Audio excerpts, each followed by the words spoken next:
So if I could go on to my next question.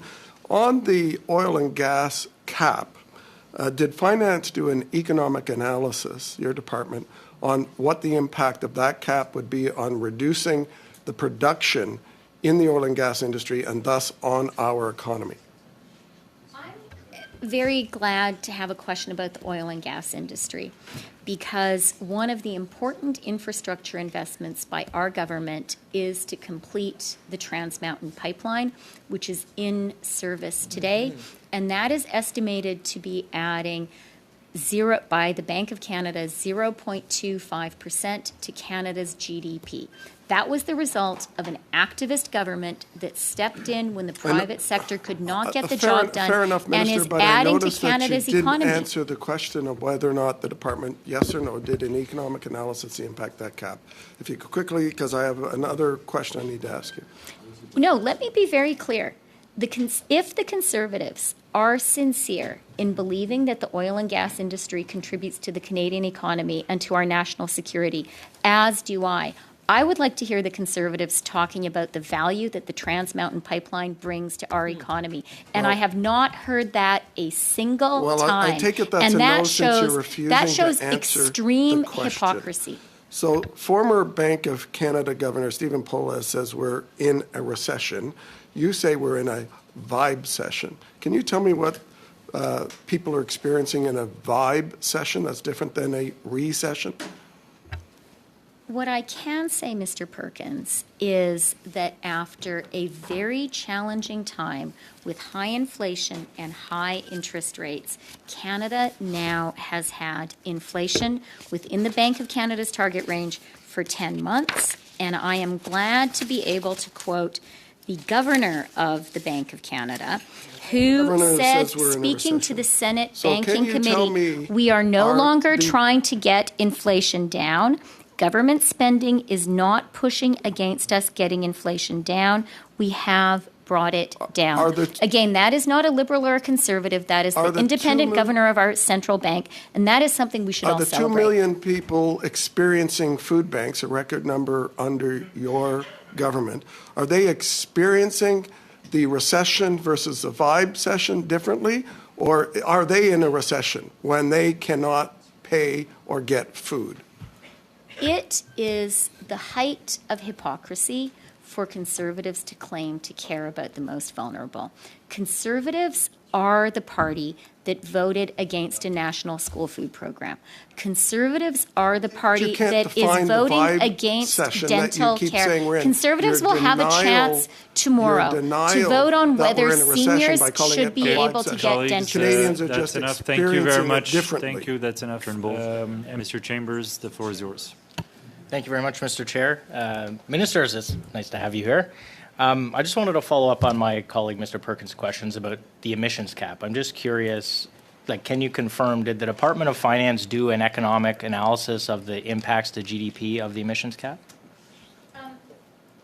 Mr. Chambers, I just very quickly want to say I appreciated what I saw was your chuckle when I mentioned Trans Mountain Pipeline. And I do want to say, in the spirit of what the industry minister has said about let's celebrate the great things we can do together, he's been talking about some great trade deals.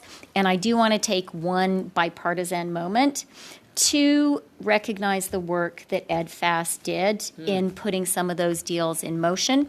And I was glad to congratulate him on the floor of the House of Commons, and I'm glad to say that today. Thank you. I will pass that along to Ed.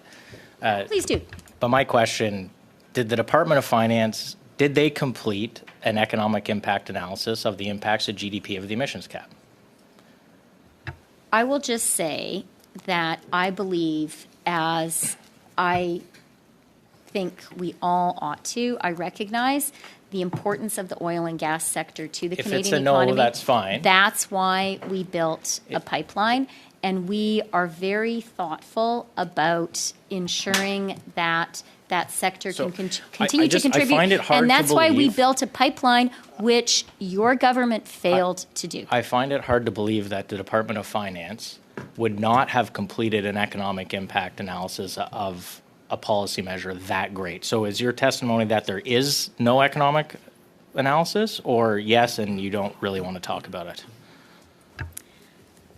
My point, Mr. Chambers, is that to have the Conservatives talk about the importance of the oil and gas sector when they didn't build a pipeline, so will and there when be they a did loss? everything they could to stop us from building a pipeline that has closed the differential that Canada was paying to the U.S., that has diversified fair our enough. I'm going to trade jump in because opportunities it's at clear a that you don't want to critical answer moment. the question. That is the So height of I'll hypocrisy. ask one on Trans Mountain.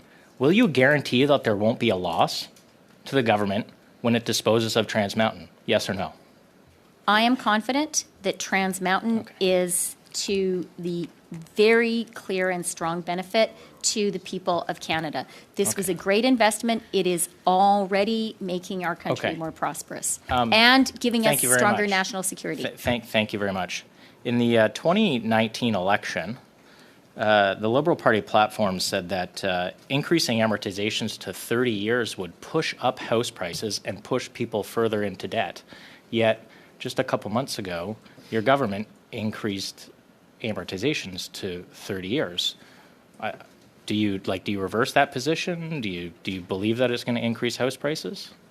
As I hope you are aware, the 30-year amortization is focused. It is focused on new builds, and it is focused on first-time home buyers. This is a really important step to help young Canadians have an advantage in the market, get their first home.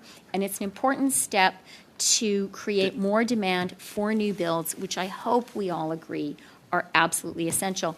And Mr. Chambers, if the Conservative Party is opposed to 30-year amortizations, then I think the Conservative Party should be very clear with those first-time home buyers who are going to be able to get that first home in December. Okay. Minister, look, I think you're in the toughest position, probably next to the Bank of Canada governor, okay? You've made 3 very big promises with respect to spending. First was when there's no need for stimulus, we'd take it away. That didn't happen. Then it was debt to GDP will keep going down. That only lasted a year.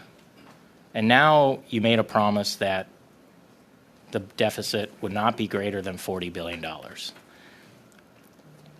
Like, you're in a very difficult position in making these promises. I'm having a hard time understanding why you would make the promises and then have to break them. Like, is there some tension within, like, the Prime Minister's office and your office, or are you fully standing behind the deficit number when it's finally released? By the way, we have to vote on supplementary estimates before we get the public accounts from last year. I'm not really sure there's a lot of precedent for that. Okay, so many incorrect statements embedded in there. But let me just start with 2. First of all, and this is crucial, the declining debt to GDP ratio is the critical thing that underpins the stability and the sustainability of Canada's public finances. That is a significant accomplishment following the COVID recession, and it is significant to be able to do that while achieving a soft landing from the COVID recession. That is something all Canadians should celebrate. When it comes to the work of Parliament, it is a bit rich for Conservatives who have been blocking the constructive work of our Parliament for more than 2 months to criticize that. This is you like can introduce them anytime. The Speaker said you can introduce the public accounts anytime. This is like an arsonist saying, wow, I don't like the heat and the smoke. Minister, we're well over time. We'd like to wish you both a very Merry Christmas. Thank you for showing up to committee today. Yeah, and let me also wish you a very Merry Christmas. Thank you, Mr. Chambers.